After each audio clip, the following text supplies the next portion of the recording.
Hello, everyone. So, this week's content is going to be based on forms in HTML and how we can collect those form values with JavaScript. Um, so, to start that topic off, let's first discuss what's a form. Um, so, I've got a standard index.html here. I'm going to go ahead and open it up, pull it into my page. So, it's just an H1 in there. Um, there's nothing quite to it yet. So let's talk about forms. So the first thing about forms is that forms are HTML elements, and the form itself is kind of a wrapper that has elements inside of it. So let's see what that looks like. So to make a form in HTML, we use the form element, and then inside this form, we can use a number of different other elements to actually make up the form. So let's make it simple. Let's start with a label element. So whoops. So a label, as you might imagine, is an actual label for something. And what is it a label for? Well, it's a label for an actual input field. So let's first plug this right here. So this is an input, and you can type into it.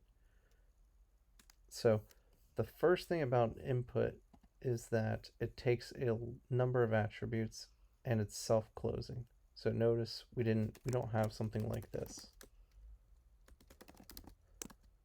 It's a self-closing tag, so it's just declared like this. Most of the time you're going to see inputs with a few different attributes. The first one being type. Now if you neglect the type, then by default it's going to be type text. So either putting it here or leaving it, you'll most often see it just because of convention to always kind of declare the type. So type text gives you a regular input field. There's also other types of inputs. So what other types we have? We can say that this is a number field, and so it'll give us these little arrows to type numbers into.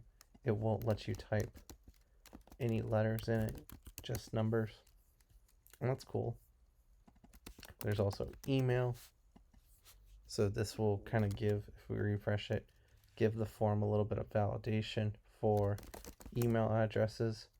So if you don't make it in the form of an email, you can actually hit enter and that pops up this little message. So we can give it email, password, and so this one should look familiar because you've seen it a lot. It just makes little dots. So the type is really important. It kind of declares what proper thing goes into this to this field. So there's a ton out there. Check boxes, date times. So we'll look at a couple of those. So a checkbox. Those are a little harder to work with. Radio buttons.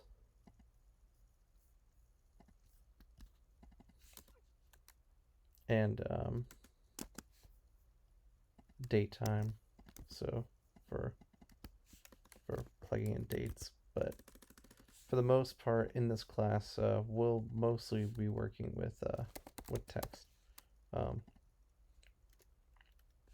One I would not recommend using anymore is the submit type or the button type, because there's actually button elements, and so I'll show that in a second. So let's just have a field that takes a name and an email address.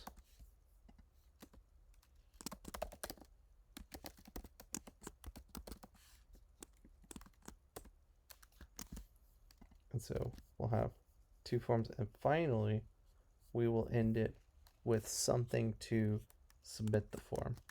And so the convention nowadays is to use a button element. You used to be able to use an input. Used to be able to do an input type equals submit.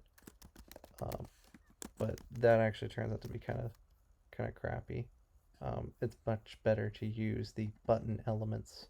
So don't use this input type. And so last piece for this is to give this button a type equals submit to let it know, hey, this button is meant to submit this form. And that's how you can make an HTML form. No JavaScript yet, just how to make forms with HTML. And so if we type my name in there and my personal email, hit submit, you'll notice nothing really happens. The fields, the values disappear, the page refreshes, and we get this little question mark there, which is fine.